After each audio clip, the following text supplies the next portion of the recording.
வணக்கம். ஒரு சின்ன கிளிப்பை பார்த்துட்டு இந்த வீடியோ ஸ்டார்ட் பண்ணலாம். வீடியோ பார்த்து பார்க்க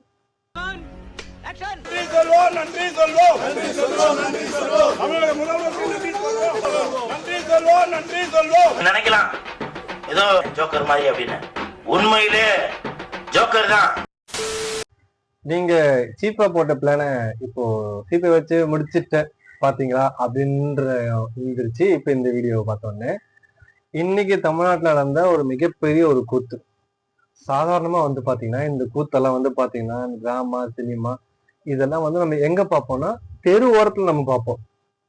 இப்ப இதெல்லாம் யார் செய்றாங்கன்னு பாத்தீங்கன்னா கண்டிப்பா அரசியல்வாதிகளுக்காக கூஜா தூக்குற ஒரு சில பேர் இதெல்லாம் செய்ய ஆரம்பிச்சிட்டாங்க.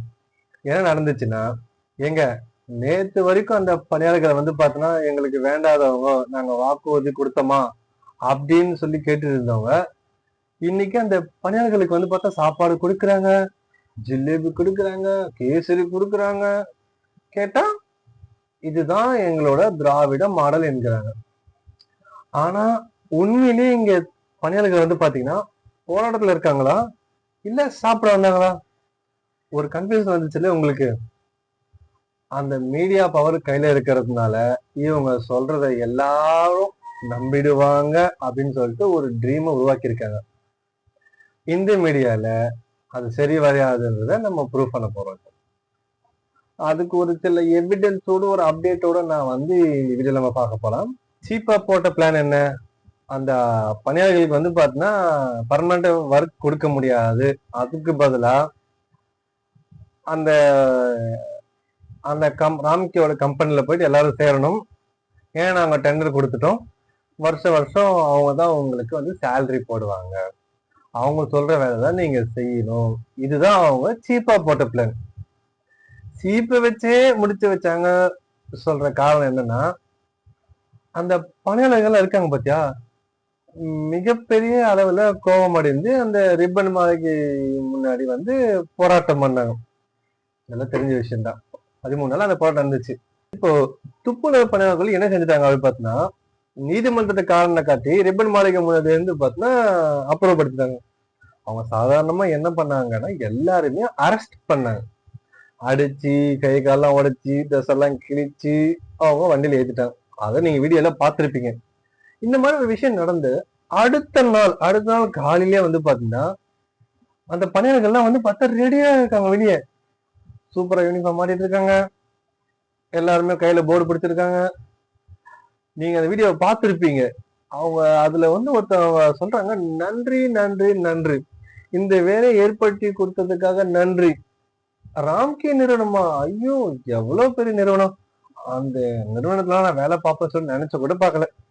என்னோட கனவு, என்னோட வாழ்நாளிலேயே அது ஒரு பெரிய ட்ரீமா இருந்துச்சு.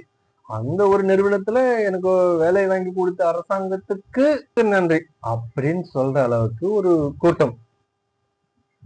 அதுல நீங்க பாக்கணும், ஒரு கிளிப் எல்லாம் நீங்க நீங்க பிளே பண்ணுங்களேன்.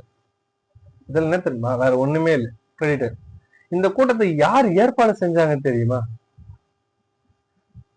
ஏற்பாடெல்லாம் சொல்லாத, அதெல்லாம் தானா சேர்ந்த கூட்டம். நீ பாட்டுக்குன்னு தானா ஏற்படுத்த கூட்டம்னு சொல்லிட்டு இருக்க அப்படின்னு சொல்லிட்டு வீடியோ நிறைய பேர் கமெண்ட் பண்ணுவீங்க.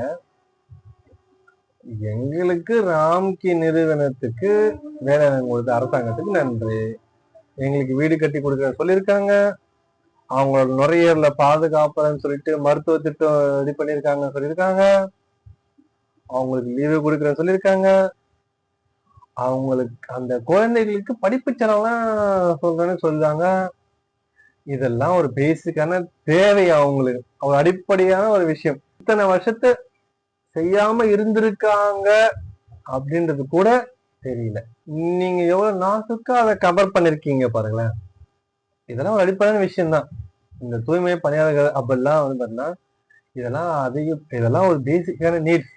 மெடிக்கல் இதெல்லாம் சொன்னாங்க பாத்தீங்களா, அந்த ஸ்மெல் இந்த கேஸ் எல்லாம் அவங்கள கொஞ்சம் பாதிக்கும். அப்படிப்பட்ட தொழிலாளர்களுக்கு பாத்தீங்கன்னா ஒரு கை கிளவுஸ், ஒரு மாஸ்க், அந்த ட்ரெஸ், தலையில எதனா போட்டுக்கிறதுக்கு, இதெல்லாம் எத்தனை வருஷமா செய்யாம இப்ப என்ன செய்யறாங்க? அந்த நிறுவனம் இதெல்லாம் உங்களுக்கு செய்யும், இதெல்லாம் விட ஒரு பெரிய ஆஃபர் உங்களுக்கு எப்படி கொடுக்க முடியும்? நம்ம எல்லாம் நம்ப வைக்கிறாங்க. இப்படி ஒரு டிராமா எதுக்கு நீங்களே சொல்லுங்களேன்.